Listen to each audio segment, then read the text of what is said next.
of Batiste, I'm not sure. I personally think that the side of Brenchong might have a hard time, especially into Catherine and that of Glaive. I agree with you there. Brenchon's lineup, as long as they're able to get the ganks off and get that early game advantage, I think that'll help them out a lot. But in this kind of situation here, I would have to put my money on Infamous's draft that they've done. Yep, I mean, they have very good siege potential, and of course, burst potential coming up from Castro, and of course, Batiste on that shatter into Clockwork. There is one thing we cannot forget is that the gang potential coming out from the side,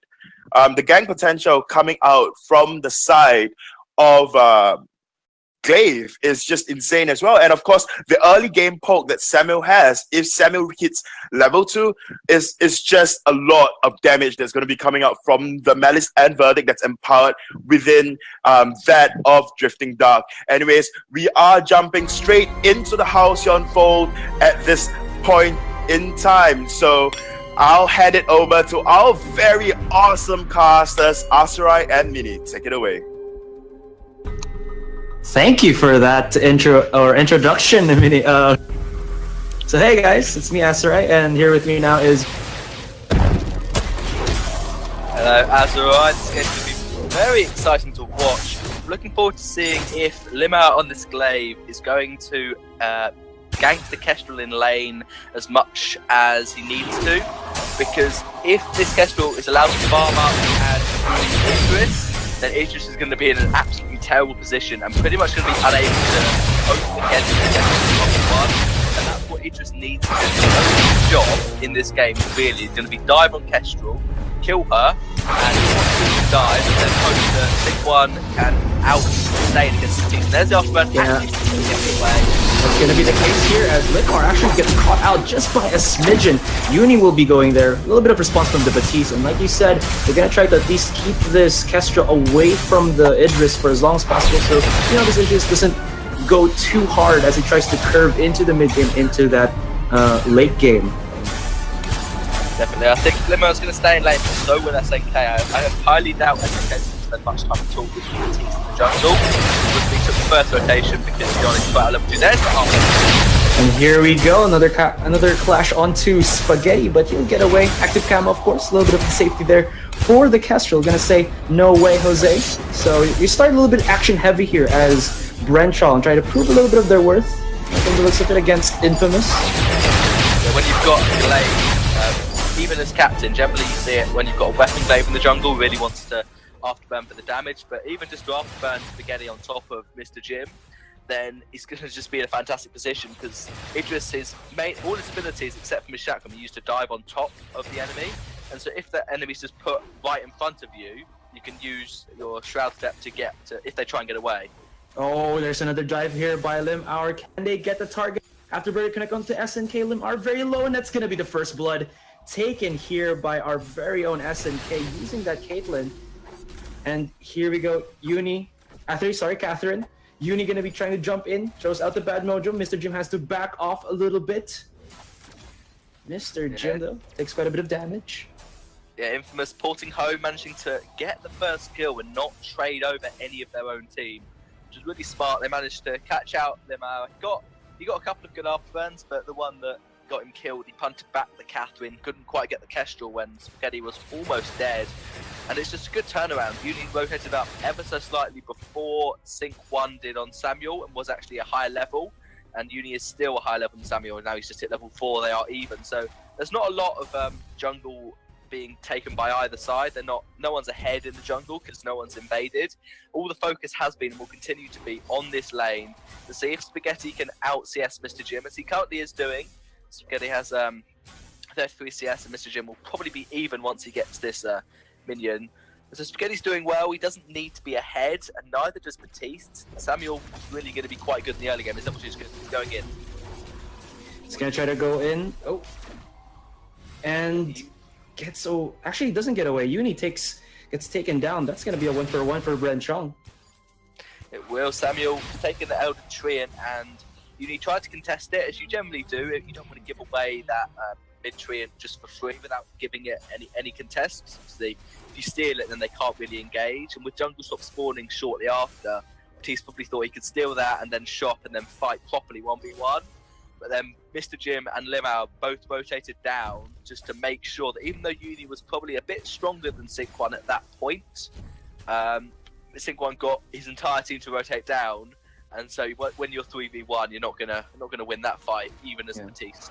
You think once the clash or the team fight happens, who do you think has a better advantage here once you hit those level 6 marks? Once you get those ultimates up and running. At level 6, I'd say it has to be Infamous, because the Fearsome Shade is fantastic against the dive from Mr. Jim, and the Blast Tremor from Catherine is far more impactful than the ultimate from Glaive. When Glaive hits level 6, it pretty much does nothing. When Idris hits level 6, it is extremely useful, but the one shot from Kestrel will pretty much negate that usefulness. There's actually a Minion Candy and Infusion from SNK connects the stun. There's gonna be at least the Ordain.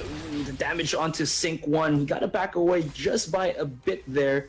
This is a Samuel, so he does have a little bit of that regeneration, but it's gonna be a 3-man push in the lane. Infamous looking to actually take this turret down, and look at the damage from Spaghetti. Just 2 shots, and it's already, well, towers can't bleed, but, well, he can make them.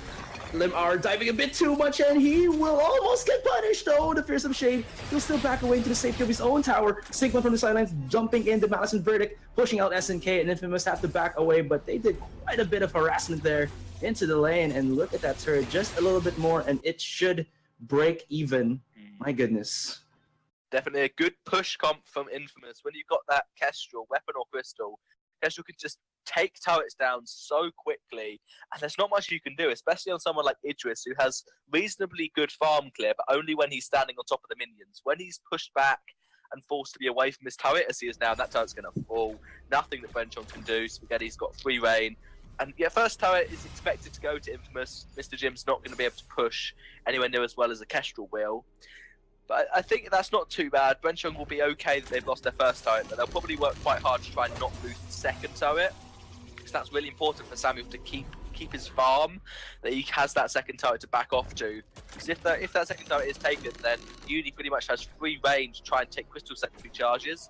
Because if Samuel tries to fight around the sentry and the sentry does die, Samuel will have to back all the way to the choke point turret if that second turret does fall. So Brenchong, they're going to rotate out. Very not good. Merciless Pursuit connecting onto the Samuel. Sync1 gonna back off just by a smidgen. Fearsome Shake the follow-up. 1 shot, 1 kill, gets a kill. And that's going to be a transition into the gold miner as well. So Infamous, well, you said it. They wanted to go, they don't want to allow Infamous to go for that second turret, but they kind of capitalized and punishes Brenchong's, I think, mispositioned there. Yeah, it was a good rotation from Limau and Mr. Jim. They went up to the lane the long way, but Samuel tried to go and face check, not face check, but walk past the moustache that he had. And obviously all of Infamous were just waiting for him. Got the stun from Catherine, which just meant Uni, so Spaghetti could get 2 or 3 glimmer shots on top of Sync1, and at that point you just have to back off. It's weapon power Kestrel with an infusion that's just now run out. It was a good timing from Infamous on their infusions. Sync1 has bought one, but he did die in the team fight because both Uni and Spaghetti were infused for that team fight. So they took the advantage, and they've got a turret and a gold mine off a couple of infusions, which is more than worth it. Kestrel with Swordblade, Tyrants, and a Minion's Foot is going to be a monster in this team fight. Obviously, Mr. Jim has got 2 items as well, but Spaghetti's that cost a lot more, and they're going to do a lot more damage. So Brenchong needs to be careful. Yeah, as long as they can't spot out Spaghetti, they shouldn't be able to win this team fight. Mr. Jim has to back off, as it looks like there's so much AoE coming in that or rather, actually no Blast Tremor just yet. There's the Ordained from Uni, and the 1-shot 1 kill, able to push back Brenchong for the meantime, as Infamous looking to push onto the lane. Mr. Jim and Lim are, though, looking for the flank maneuvers. There's going to be the afterburner. He's going massive SNK, kind of caught out here.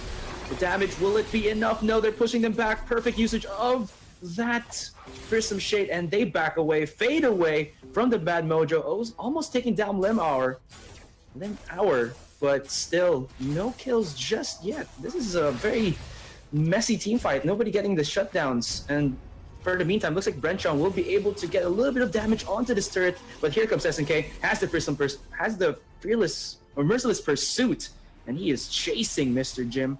throws at the chakram, and well, both teams live to fight for another day.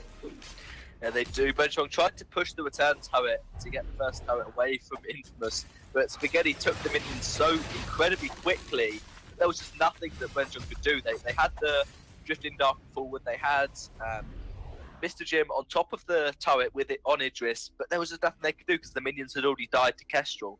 And that means that Infamous can siege turrets, and they can also stop their own turrets being pushed if the team fight isn't won by Brenchong, as we saw both teams. That Uni did 600 damage on an empowered Bad Mojo against Mr. Jim, so that forced him to back off, and a fountain. Mr. Jim wants to go in. Their fight.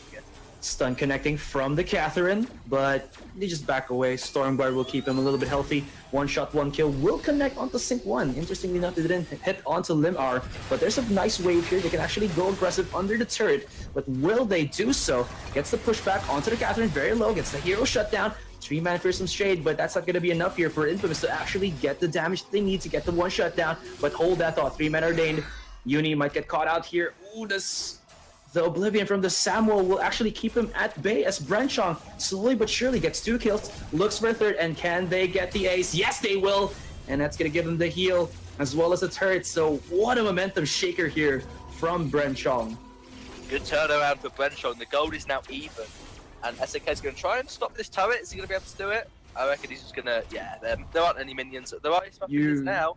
Shall not pass. They're not going to do it, SNK knows.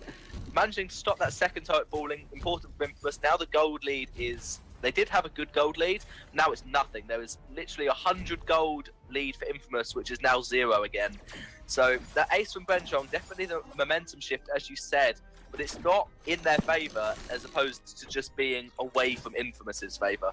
So Infamous were ahead, and now Brenchong are even. So they need to take another Limar, though, fight. What are you doing, man? The face track into your death, will it be? Nah. He's alive. He got some tanking.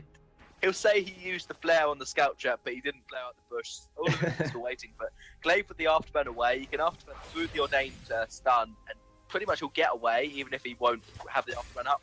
They're going to sneak a gold mine. There's a flare. Uni has got an ultimate, so has Getty. They will get the steal. Ooh, dirty spaghetti. That's so dirty. Uni's going to go in frontline for Infamous for the meantime, as Brenchong will exit that gold miner with, well, their smiles are actually upside down, so it's actually a frown now. Definitely, they're not. You obviously want to try and body block the one-shot, one-kill coming up from Kestrel. Yeah, for sure. You generally expect Kestrel to be standing on her side of the map, maybe around her spawn, and you try and block from there. But as they saw where the flare came from Blade, so everyone from Brenchong moved up to the top of the gold mine to try and stop the one shot from Kestrel. But Kestrel just stood where they weren't expecting and just split them apart and got the one shot in the middle. Brenchong's going to go in. Yeah, that's just the veteran, or the pedigree of Spaghetti as a long-standing player here in Vainglory, showing his moxie. Still though, they gotta be careful, because I think this is the time where Idris is starting to, start ramping up. Yeah, definitely. If Mr. Jim can get on top of Spaghetti, as happened in the team fight that Brenchong won, then it'll be pretty easy for him to kill Spaghetti. He's only got a reflex block, got the Sword Blade double tyrant, so that's a lot of damage on Spaghetti. I'd expect to see maybe a tornado trigger or a tension bow is most likely to finish off that build from Spaghetti. But I think that even with all that damage, if Mr. gets on top of Kestrel, Limar puts a flare down so that Kestrel can go visible and Idris will still see him. Hold that thought, they're going to fight. Hold that thought, indeed. Limar takes quite a bit of chip damage here. Bad Mojo fade away, but nobody wanting to really push themselves forward because Infamous doesn't really have that luxury, I think, right now. But I think they're just trying to be a bit safe, and they will just get some items and then back off. Yeah, Glaive got very low trying to get the perfect afterburn onto Spaghetti. He's done quite a few afterburns so far that have been pushing Spaghetti away, so he doesn't want to do that. He wants to make sure that he either gets the Stormguard for the meantime. Sync 1 gonna be diving in. Oh, he takes quite a bit of damage, but no! The Afterburner actually gonna be able to take down a Catherine, and they follow up onto Batiste. Can Uni actually get away from this one as Spaghetti from the sidelines wants to go for it? Can he go for the 1v1 against Mr. Jim? No, that's an Idris, man. You cannot deal it. And Uni, the last man to actually fall for Infamous, and that's gonna be what the hell just happened there? Minnie, what happened there? That was weird. Brenchong don't know what to do. The gold mine's just been taken, so they don't want to take that. They're hoping that these minions will push the turret by themselves. It should just about work, and they're going to try and solo the Kraken. I think the Brenchong will get it. But what happened there mainly was Xingguang managed to block the Ordained from Uni, did that extremely well, and then the Crucible from Limauer came out on the Fearsome Shade for Batiste. So the two main CCs that Batiste has both got blocked superbly in that fight. And then once, if Batiste can't push Mr. Jim away from Kestrel, then Idris is going to be able to dive that Kestrel really easily. Obviously, there's a Catherine stun, but once that's out the way, then Mr. Jim has free reign to dive on top of Kestrel, and he will kill him, as you saw. And then once you're trying to fight a sustained battle between a Batiste and a Samuel, they both have sustain. Samuel's got the E, Batiste has him. Samuel's going to win that sustained battle, and so Brenchong won that fight. True enough. There's going to be the Ordain connecting onto Mr. Jim. Maybe Infamous here is looking for at least a little bit of the punish, but the Kraken has arrived, and he's going to be starting to crack onto this turret. But look at Limauer, fearless, going into the backline, looking for some aggression here. But he might have bit off a bit more than he can shoot because he gets immediately blown up by Infamous. And Mr. Jim chased down by Spaghetti. Spaghetti, can he capitalize? He looks at Sync1 as he is the man in his sight, but they gotta back away. They gotta look at the Kraken to still 3 points onto their health, and look at what Brenchong are doing. They're trying to capitalize as well as punish Infamous here as they go a little bit too aggressive to push out Brenchong, while at the same time trying to deal with this Kraken. And I think they're not doing the best at that perspective, because right now this Kraken has already broken down one vein turret, and looking for the second one as well. SNK, he is just a Catherine, he needs help. Where is Uni? Where's Spaghetti? There they are. But this might leave that vein exposed. Oh, it's gonna be close. Oh, it's gonna be that. Oh no. Woo. Even though Brenchong gave up the ace, I want to say that was extremely well played by Sync1 and Mr. Jim. They were just there. They weren't really doing much damage. Obviously, Mr. Jim tried to dive onto Uni and get the kill, but the Ordained landed just before Mr. Jim used his Shroud Step to dive on top of Uni. So that means Idris died, and Samuel tried to run away, but he died as well. They gave up the ace, but the Kraken got the 2 Vein Crystal turrets, and that was all they wanted.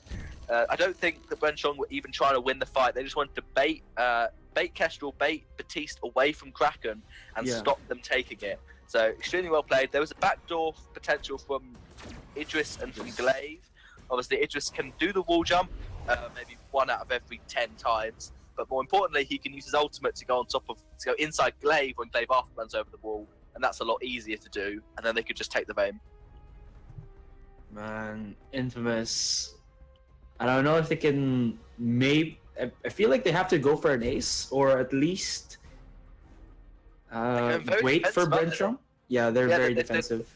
They have got vision in their jungle because of the Crystal Sentry, which is probably going to be taken down by Brenchong, and I don't think there won't be any fight from Infamous. That leaves much less vision in the jungle than Infamous want. Catherine's going to have to buy some scout traps to make sure they don't after run over the wall, or they're just going to stand and wait for it.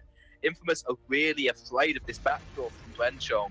Brenchong don't know where Infamous are. They could just try and check the Kraken, but they want to back off and not fight yet as well. I think I agree with you. Infamous needs to take a fight. They need to see, okay, we've got all 3 members here. We're going to fight them, and we're going to try and get the ace, push a couple of turrets, and get a Kraken. But they're just deciding to wait, and that's a free Kraken going over to Brenchong. I'm pretty sure that Catherine will know about it. No, she's going to port home. I'm pretty sure Infamous, they either know and don't want to fight, or they just have no clue the Kraken's just been taken. Hang on. My Spectre is having a little bit of issues, so yeah. That's fine. I can keep talking for a bit. Let me know if you get back in and can see the game. Infamous are going to go a bit aggressive. They now realise they need to fight or try and take this Kraken. So one's going to go in. There's the most super Catherine, and the Storm Guard being used. Going to stun onto Samuel. There is no Crystal Sentry. Mr. Tim's going to go for the back door. I don't think Infamous have seen where he is. Spaghetti's going to try and port home, but he's not going to be allowed. He's going to get the stun. No, he's actually not. He's going to try and do damage to the squad. Batista's able to port home. Kestrel's going to fall. Will not be able to stop Idris, and that was a bait from Mr. Jim. He just tried to do the back door to leave a 2v1 against Kestrel, and now it's just Uni left alone to try and stop Uni with SNK alone to try and stop this Kraken, and no, there's no chance. Nah, there's no chance, Take this game. So that's it. The 4-man push actually makes a 3-man with a pet, the Kraken for Brenchong. And my goodness, Infamous got beat on that first game hard.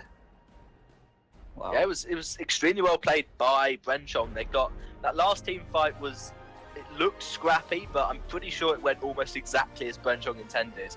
They managed to use Idris as a bait to pretend to just rush the base, and so Infamous immediately, as soon as you see someone trying to rush your base, you all try and port home to stop them. And so Mr. Jim did that. He managed to let Uni and SNK port home, but there was a flare on Spaghetti. Spaghetti couldn't port, and he was 2v1 against Samuel and against Glaive, and obviously they're going to win that. Even though Spaghetti did really well to do a lot of damage onto Sync 1 and Limauer, there was a Fountain, there was a Crucible, there was so much peel from Glaive and sustain from Sync 1 that Spaghetti just couldn't burst Sync 1 down, and then they just pushed from there. So well played from Brenchong. I think Infamous are going to be a bit more wary of this Idris. They banned, they left it very open, so I'd be surprised if they do the same again, because they tried to counter it with Kestrel, but it's not that easy to counter Idris. I'd be surprised if they don't either pick it themselves or ban it first in this game. We'll just have to see what they get into our second game. So we'll head it on to our most handsome analysts for the endgame analysis. So I request a duel and Luxuria. Guys, take it away. Thank you for that and the kind introduction, as I'm sure Luxuria and I both pleased there. Yeah, definitely. But with that, it did look like what Dennis Luxuria was saying earlier about whether Brenchong would be able to take it to Infamous is correct, and the fact that they just showed us an amazing game there right through till the end. And you know, I was just looking here and seeing how Brenchong were able to make their team comp work in the way that we were a bit skeptical about the Glaive pick. And then we saw, I think the fact that Brenchong prioritized damage, whereas Infamous, we had the damage on Spaghetti, but you look over to Uni, who already had that coda plates and going into, had the Aegis as well, as both the carries prioritized shield against the Samuel there. I think that maybe if they hadn't gone for such a, I'd say, utility kind of Baptiste, because of course he has the Share Glass for damage, but then you've got the Clockwork, which is obviously showing Uni wanting to get those abilities off and kind of go more for a lockdown kind of style, which is good going up against the Glaive. Just in this situation, Brenchong playing that one so much better and being able to, I guess, really win it out. And you talked about I heard Minnie talking about the play at the end there where Idris was actually leading the team away to force out a 2v1 situation against that Kestrel, and just very well played by Brenchong and a good show for that first match. Definitely, that was very good play coming out from the side of Brenchong. There is one person particularly that I must commend on. You would think that the Glaive, Lim Mao and the Glaive, he may not seem very MVP because there are so many times where he went in, he afterburned, and he tossed Castrol away from his team. But a lot of times, if you look at it strategically, well, not in those times where he missed and messed up his afterburn, but having that Glaive there, then Baptiste is kind of caught in a dilemma whether or not to take Glaive down or rather to just put Ordain on Glaive, and especially when Glaive is constantly on the front lines together with that of Idris, or whether or not they want to cast Ordain on Idris. Honestly, because Glaive's afterburn is such a good one-person CC, like we've seen in a lot of team fights, that Glaive provided so much utility for the side of Brenchong. And that is just very good. So on Brenchong, I think the Glaive pickup, we did talk about it. We were doubting the Glaive being picked up into that of Baptiste, only because Baptiste has got access to that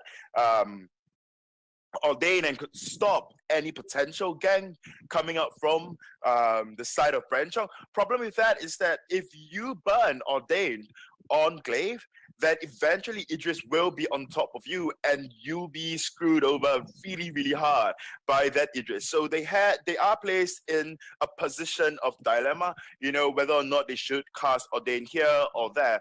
There is one more thing as well, and that is that Castro being picked up for the side of Infamous. Castro, you would think that Castro and the comp itself coming out from the side of Infamous with that Castro, with Baptiste, and with Catherine, you would think that they've got that early game, and in fact, you would think that they've got the late game, only because Catherine, they've got so much CC coming out from the side of Infamous. We've got Castro with, you know, the active camo, with the team white stun, the potential team white stun, the Baptiste locked down with that Ordain, and of course, a team white silence coming out from that blast tremor of Catherine as well. But that didn't quite happen, did it? Because, you know, Brenchong just played around those CCs like I was talking about in last week as well.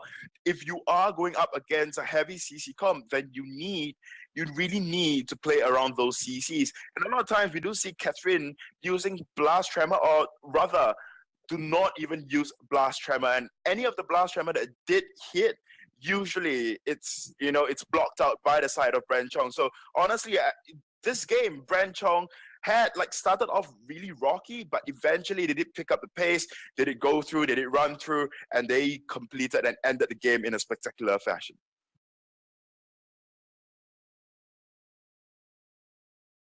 Okay, so I guess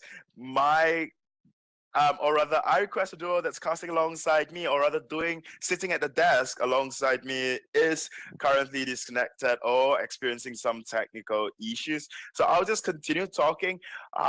You know, just before we get into the draft, between Infamous and Brenchong, honestly, just looking at how they were playing beforehand, and like Mini said earlier on, Idris was just let through. It wasn't prioritized as well. So I'm just going through the draft itself, and it's quite weird because you would think that in the early game, before Idris has got that, you know, Sorrow Blade to unlock the divergent path, you would think that Castro has got that early game damage, has got that early game push, especially with that of Baptiste and of course Catherine as well. You can easily lock that Idris down in the early game, but there is always this fear of Glaive just lurking around in the brushes, and a slight misstep can get you immediately under the turret. And that was, I guess, you know, the mentality that went into Infamous's withholding their damage, and of course their push potential coming out from the team comms.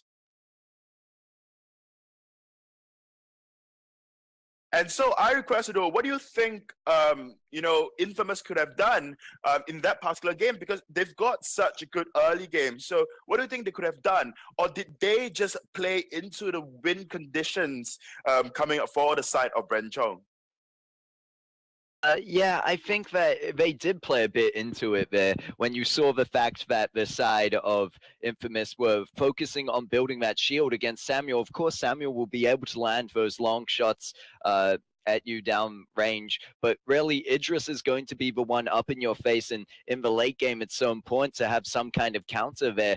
But they just built towards Aegis and not really worrying about that Idris, who I think kind of, I wouldn't say carried the game for Brenchong because it was a real team effort there, but they definitely played a bit into the team comp that Brenchong had pulled out.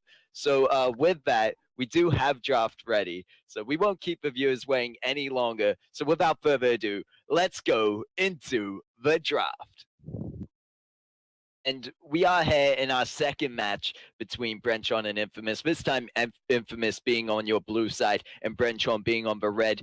You know, we said that we thought Infamous would take that one, surely. But now I'm just questioning as to what's going to happen in this draft phase. And there's that Glaive ban coming up from the side of Infamous. So they're actually kind of fearful of that.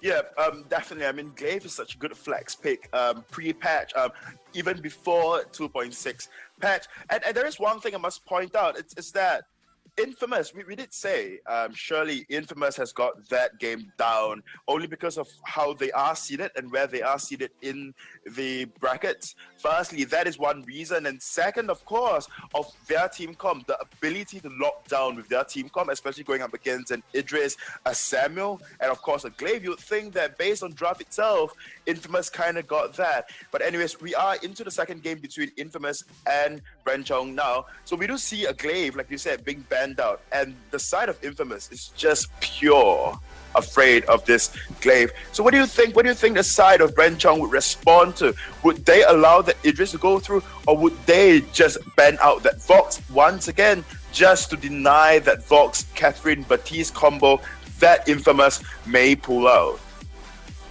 Oh, I'm not sure what to say here. Grace is always on the table, and it's whether they go for that roam kind of focus or if they ban out one of these laners here. And I'm really just tossing it up between it's either going to be that Grace, which is, and then it does leave a lot of powerful laners on the table. We now see Idris being picked up on the side of Brenchon, and you were talking about maybe them not wanting to let that go through, but they've let it go through now, and they're going to have to try and work around it. Do you think we're going to see a possible Vox pickup here?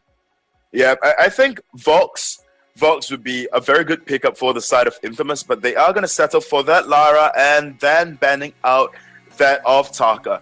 So they might actually go for that Baron. So if the side of Infamous is now on the blue side, so if the side of Infamous is not careful about the next ban, Baron might actually go for the side of Brenchong. But problem is that I don't think Infamous is as afraid of Baron, because they have got that Idris in hand, so they don't have to quite be afraid of that Baron. Idris counters Baron so hard in the late game, especially when you can just jump on top of him with your Shroud Step, with your health barrier, and you can just burst him down before he can even burst you down. So I am still considering why the side of Brenchong want to ban out that Taka, but they are going to settle for that Samuel for the side of Brenchong. Once again, we do see a Samuel for Brenchong, and we must say Samuel was played to very strong and put up a very good performance in the previous game, so much so that Infamous had to prioritize defense against that of Samuel. Yeah, and that is really the problem there when we look at, I wouldn't say a problem, but quite a strength for the side of the current Brenchon draft they've made for themselves. But I'm wondering whether they would like to utilize Lyra's capabilities as a healer to help with maybe a dive hero, such as we might see a melee hero in the lane like a Black Feather. Yep, we might see a Black Feather in lane, probably, because at this point in time, you've got very little heroes that you can't quite go for at the end of the day. But we know that Brenchong, they've got very good players that can play that Vox to very good extent as well. Granted, in the late game, Vox kind of lose out, but your early game spikes is much earlier as compared to that of Idris, and if you are able to push your advantage with your 3 damage items, then you can definitely push the game into late. That way, if you do not allow Infamous to have any breathing space, then your comp, the side of Brenchong at least, might cut it on top. So we do see... And at the last second, we see Infamous picking up that Sky. And you know what that means. I don't even need to say it now. But we're just going to have to look at what Brenchong responds to that one. Because... it is going to be that Vox that we were talking about at the start of draft, and that's what's going to round off the side of Brenchon's team comp, as they have that Lyra, Samuel, and Vox. It is going up against the Idris, Catherine, and Sky, which both these team comps here look very strong. And I'm serious when I say that I like Infamous's team comp, not just because of the Sky, but because they have that Idris who can dive in alongside the CC, the very solid CC coming out of Catherine, who we know is quite aggressive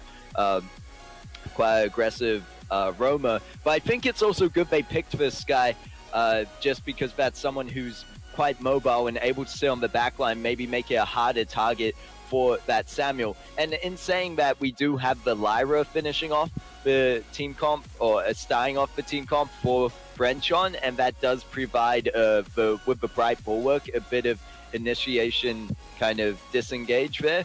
And it is good, however, it's only for such an amount of time, and it's all about timing and positioning for this. Well, definitely.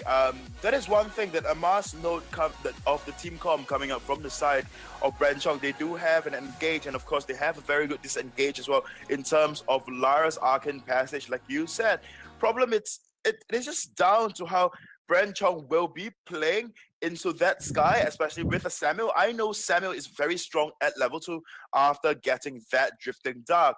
But then again, at level 2 as well, Sky can just reposition herself out of the direction that Drifting Dark is going toward and go to the backs of Samuel and then forward barrage him from then. And that way, Samuel might have a hard time going against this Sky in that of jungle. And there is one more thing as well. There is a Catherine as well in the side of coming up from the side of Infamous as well. And as we all know, Catherine, if played well, you've got so much CC. You have got the reliable Merciless Pursuit, your stun, you have your Blast Tremor that provides with that silence as well. If I'm not wrong, that silence is like 2.5 seconds or so silence. So that is a very long time. And it's just down to whether or not the side of Brenchong or even Lyra can just block out that team-wide silence if it does come out. And on top of that, for the side of Brenchong, we do have that Idris as well, which counters Vox very, very well into the late game. But whether or not Infamous... We have the Idris. Oh, sorry. This time, Infamous being on the blue side. Yeah, so we do have like Idris on, or rather, and whether or not Idris can, or rather, no, whether or not Vox on the side of Brenchong Okay. can actually, I kind of messed up the hero's name there. So whether or not Vox can push his early game advantage, which I said earlier on, it's just down to how aggressive the Samuel and Lyra can be in lane. Because we all know the amount of sustain that Lyra provides in lane is just insane. That quite allows you, or rather a Vox, to just out-sustain an Idris as well. There is one more thing. Vox will and always build Poison Shift as first item, as compared to Idris, who requires, say... Oh, right. I didn't see. Sorry. So, anyways, I'll just quickly finish up my point. So it is down to whether or not Vox can push the early game. Anyways, we are right into the fold at this point in time. So let me just hand over very quickly to our amazing casters, Mini and Asarai. Man, when analysts go ham, that's what happens, man. Nicely done, Mysteria. Yeah, they want to insane. So here we are, guys, back at it again with the Mini Miter for our second game with Brenchong versus Infamous. Yeah? Yep, definitely. And actually, we see Lyra ported home to pick herself up a protector contract to try and help Vox in lane. That's very interesting. You almost always see one of the contracts picked up straight away. As soon as someone spawns in, they pick up a contract and then it's used throughout the whole game, because obviously you want to sell your contracts once you get towards mid to late game. But Lyra decided to go Oak Heart Energy Battery, then decided actually I really need a protector contract to keep Vox alive. I think Vox against Idris is going to be tough. It's going to be a lot of skill between both players. Obviously, if Idris can get on top of Vox, which I think most Idrises will be able to do, then it will be really easy to kill him. But Vox with that Sonic Zoom can just stay out of basic attack range of Idris, and then he's going to be in a real trouble. But as Luxuria said, you need to try and bully Idris before he gets his Sora Blade to unlock Diversion Pass, because he can't get away quickly, like at all, when he can only roll when they're going to come to lane. Yeah, so this is what Infamous did on the first game, and now it's just Brenchong, paying back their dues. SNK very low on HP here with the Catherine, has to back off, and I was actually kind of wondering, is there like the composition of Brenchong, aside from it having a lot of sustain, what else is like the Lyra bringing to the table for this type of comp? But wait, before you answer that question, man, here comes Infamous once more with the Sky going in ham with that forward barrage. And well, you know what happens when you eat that forward barrage? It almost always is a kill. My goodness. Yeah, well played from Uni to keep that forward barrage on top of Limhouse, get the kill.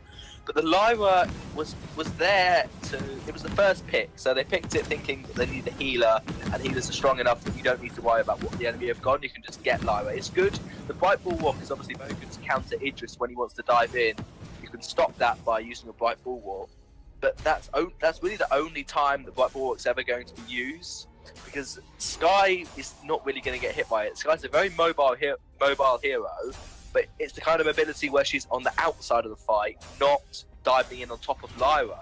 So Lyra's going to be on top of Vox trying to keep Idris away, and Sky's not going to get hit by the Bulwark. She's going to be free to run away. I think the Lyra's not the best pick, but obviously they first picked Lyra because she's such a strong. She was the only healer left, and so if you've led it through, you want to pick it. That's true enough. But with that in mind, Brenchong might actually be in a ticking time bomb here because Infamous, they're looking aggressive with that Idris, with that Sky actually having that forward barrage. They're just, you know, putting the pressure on. And Brenchong did lose in terms of the first blood, but of course this is just the start of the game. We still have to see how this Vox will pan out to that late game. If he can actually be able to get away from maybe the Idris and even the barrage, or you know, the damage from behind of this Sky. It was very well played from Uni on Sky. He rotated up to lane loads. Rotated up to lane almost every time that Spaghetti might have been pushed by Vox. There was a Sky in lane to do a reverse push and to make sure that Limau had to back off and Mr. Jim couldn't push Spaghetti on this Idris. Now we're 5 minutes in, Idris has got an infusion pocketed and has a Solar Blade already. So this is a really good time for Infamous to fight. Sky hasn't got an infusion ready, but Spaghetti does. I don't think he wants to pop it at level 4. I probably want to try and level up to level 5 before he does use that infusion. If a team fight breaks out, I'm sure he'll just use it anyway to get that little bit of an extra advantage. A bit of an advantage indeed, but Infamous looks like they had enough. They've already cleared out their jungle and they're looking to push onto the turret. Will they be able to get this on their first rotation? That is the question that needs to be answered. Nope. No, not quite. Not quite. They really want to push this up. They want to make sure that Sync 1 has to rotate up to lane an awful lot. Sky seems to have a much quicker clear than Samuel at the moment, because Sky's always in lane and Samuel's just taking his jungle and backing off and then taking his jungle and backing off again. So I think both teams are going to be a little bit passive, but I wouldn't be surprised if Infamous start trying to turn the screw a little bit more, try and be a bit more aggressive, especially in the lane, to either force Sync 1 to rotate up before he's taking his jungle, or just take the first turret. Uni may be caught out, it'll be fine. He can strike away if he gets in a lot of trouble. And as I said, Idris, no, he's not going to push the wave, he's just going to wait. And there's the infusion pop, so the fight's almost definitely going to break out pretty soon. Lots of poke coming out from Brenchong. You can see there the Malice and Verdict really helping to, in a way, just push back Infamous as they look to maybe, like you said, get that first turret. But at the same time, they gotta be careful here, because if they go a little bit too deep under the turret, I mean, there is, well, we all know, you know, Lyra's sustainability as they go longer to these fights, in this early game fights. You know, the Idris doesn't have as much damage as he would have in the late game, so they gotta be a bit more careful. There's gonna be the bright bulwark for the pushback, and Brenchong still holding up strong against this, I would say, siege by Infamous. They're definitely trying to seize the turret. Both junglers going back to their respective jungles, so Infamous aren't going to push that much. Spaghetti has still got an infusion, only just been popped. So he wants to fight reasonably soon, but he's not under any pressure to push right now. And he's going to rotate to the jungle with Uni. Very passive from both teams. I think Mr. Jim wants to get his Poison Shift breaking point before he actually wants to fight against Idris, because he wants to be able to stack. SNK is going to go in to try and get a stun onto whoever he can on Catherine, and then Mr. Jim wants to get breaking point stacks off that and then be able to out damage Idris, and he currently cannot sustain because he's got a Poison Shift and obviously the Lyra, and they're going to go in good for Brush. Oh, the stun connecting onto Limau, but I think Brenchong should be able to push this back, and they will. It's going to be Brenchong again with the Drifting Dark Malice and Verdict combo to try to break this even against Infamous, and yeah, they will survive for the meantime. Ultimate's not available just except for maybe Idris's, or rather Spaghetti's Glimmer Strike. Shimmer Strike. Shimmer Strike, my bad, yeah. But then Brenchong do have all their ultimates up. They're gonna try to counter for this. Ooh, they won't, but the Lyra gets taken down. And whoop-de-doo, look at that, Shroud step out as Spaghetti almost gets obliterated, but fancy footworks for the Idris will keep that in the hands of Infamous, while it's also taking Limau away from the fight. Yeah, it was a good play from Infamous. They took the gold mine to either force Brenchong to engage, try and steal the gold mine, or just let it go over to Infamous. Brenchong did try and steal it, which is smart, obviously. One kill traded over by Lyra would have been absolutely fine if they had stolen the gold mine and got themselves 200. Oh, Limau with the brush check. Can he get away? He's trying to. There's the defensive bulwark. or rather Yeah, did defensive well. bright bulwark, and it actually did well. Uni here to the sidelines. He might have bit off a bit more than he can shoot, but Spaghetti dives back in, uses a little bit of that fancy footwork with the Idris, and can he get it? No! Uni uses the ultimate as well to maybe get that last shot onto Sync 1 as well as Lim Hour, but you know what? That's the power of the Imperial Seal for you, giving a lot of heals back to Brenchong as they look to push onto this turret with only Uni to defend. And can he? I think he's just gonna back away, but there's no way for Brenchong just yet. So at least in a way, there's a Extremely small, well played by Uni. yeah, Yeah, a little bit of a victory. He used his forward barrage preemptively before the minions were there and stayed at the absolute max range of the forward barrage, took down the minions before they even got in turret range. So that means Brenchong had nothing to push the turret with. Mr. Jim is quite out of position, but he'll be fine. I think he'll be able to run away. In fact, they might be in trouble. No, they've got Lyra, they'll be fine, they'll be able to run away. And so Sky stopping the minions going into turret range meant that Brenchong tried to dive in to get a turret or get a kill, but they just got nothing. And Sync 1 took 3-4 turret shots, had to port home. And now, even though they lost the fight, Infamous are going to be able to not lose any objectives from that. Yeah, at least a little bit of the glimmering light here for Brenchong is that they have so much sustain, so much mobility in a way that they can just back off and dip back into the fight, kite as much as they want to. That's the power of the Sable, that's the power of the Vox. And if Infamous are actually, you know, going in with their dives, they could get heavily punished for this one, and Brenchong kind of know this. They're trying to bait it in and maybe chip someone down if they go a little bit too over aggressive. Limar though will take quite a bit of damage. Oh, there's the ultimate from Uni, and they dodge it, but still they cannot dodge the damage from this Idris. Will he be able to survive? That slight shield will actually get him that 2-for-1 trade. And Infamous, oh Infamous, they get themselves a 2k gold lead with a pretty decisive Clash win. Uni trying to be sneaky to get the kill on Sync 1, but could dodge around, but couldn't get the full barrage in the perfect position to secure the kill, so Uni decides to back off and not to give away his own life. Yeah, it was extremely well played from Spaghetti to secure the kill, even though he was ridiculously low. Used his Shimmer Strike just for as long as possible to try and let Uni do the damage, while Spaghetti could just wait. But then he came out of the Shimmer Strike extremely low, and Mr. Jim didn't quite have enough defense. Speaking of defense, he's just picked up a full metal jacket against Spaghetti. So that's a lot of damage, a lot of defense this time, as opposed to when we saw Kestra, who only picked up an Aegis against the Samuel. This time Mr. Jim's gone for a metal jacket against Idris, so tier 3 defense before picking up his third damage. So that means Mr. Jim will easily be able to sustain for a really long time, even without Lyra having the heal. They're going to go in. Sure enough, but is that metal jacket enough to actually keep them away or keep them out of harm's way from the damage of this diving Idris? We'll just have to find out as another fight breaks out in the lane. The turret is there, it's actually charging up its shields. And both teams a little bit hurt, but they gotta remember Limar again has that Imperial Seal. He'll be able to heal up his teammates. For the meantime, Sky uses the ultimate, breaks it down, drops it in. But Brenchong are still standing strong. Uni with the forward barrage, trying to chip him down slowly but surely. Suri strikes in. Oh, they actually obliterate Lim out right there. And look at this, Mr. Jim, a little bit too over aggressive, wants to go onto Spaghetti as fast as he can. Secondary ultimate coming out from Uni. Doesn't connect its mark, but it looks like Spaghetti will, and that's Infamous.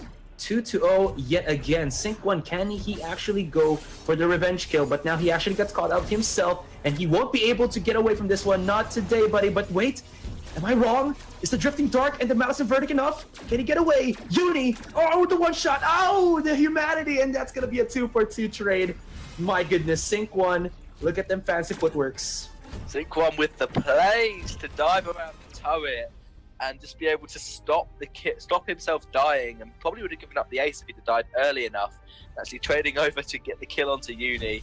I think it was the right decision from Infamous to dive the turret, try and get the kill onto Sync 1. It would have been an ace, it would have been a guaranteed turret, and possibly goldmine as well.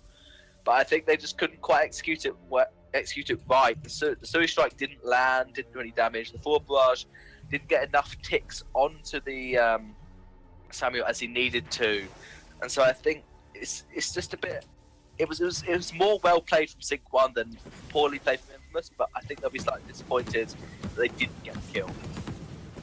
And SNK, he goes aggressive, tries to chase in with a merciless pursuit, but actually gets stunned as he goes in a bit too deep. Now, they kind of left the Idris here exposed, drops it down with the Blast Tremor, and Limar eats a whole lot of barrage, or a whole lot of that ultimate damage from Uni. Fox from the sidelines, Mr. Jim, he wants it, he goes for it, but SNK stopping him, blocking him off like the tank that he's supposed to be for Spaghetti here. And Uni from the sidelines looking for it. And oh my.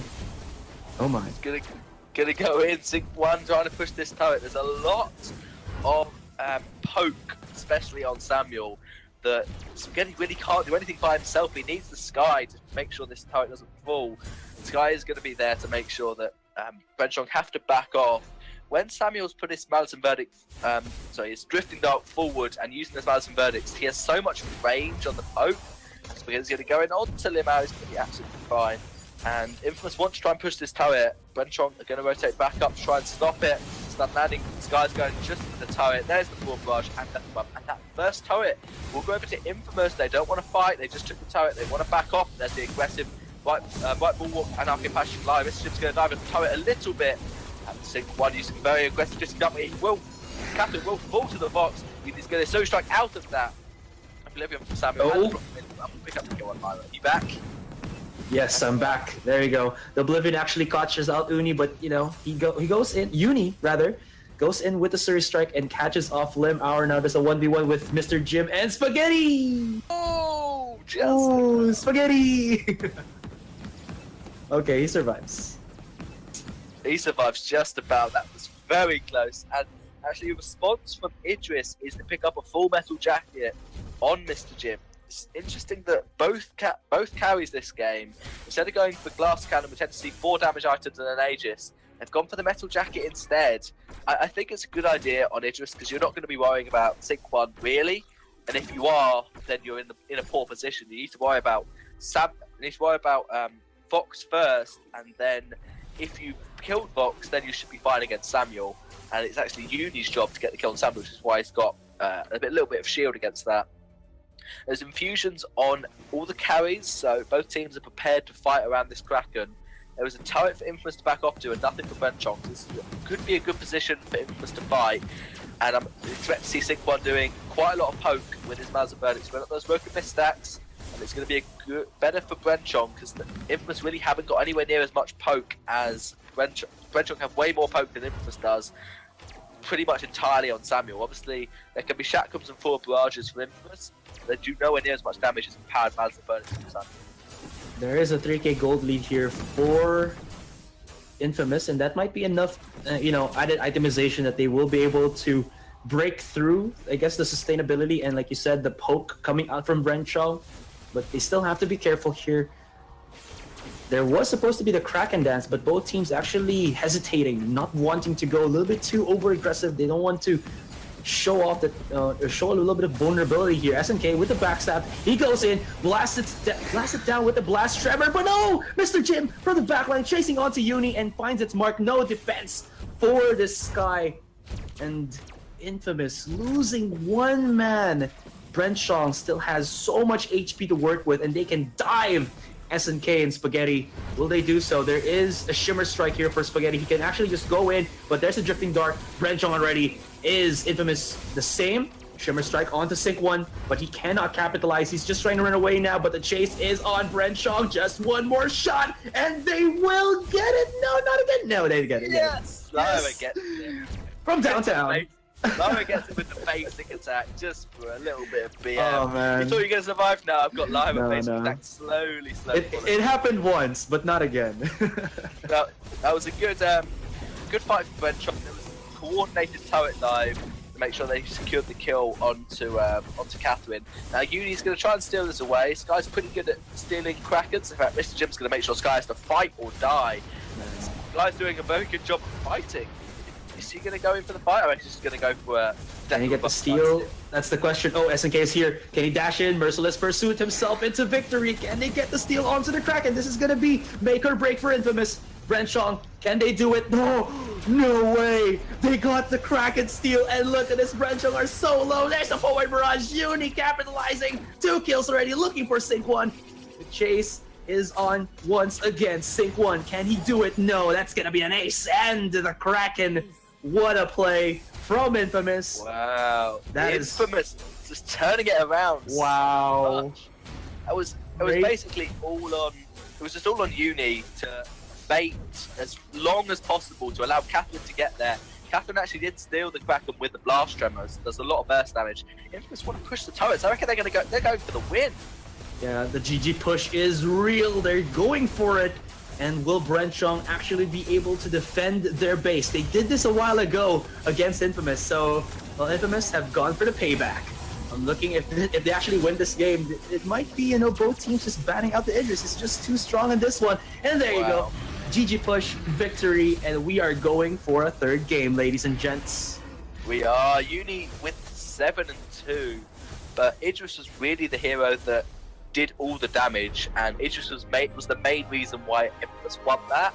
Obviously, I think Brenchong will be extremely annoyed with the fact that they Infamous will be very annoyed with the fact that they did that. So Brenchong will be very annoyed that they lost that basically on one team fight, and that was it. Like they lost one team fight when they were trying to take Kraken, and then Infamous just stole the Kraken, took 2 turrets, waited for the Kraken, took another one, and then took straight for the revenge.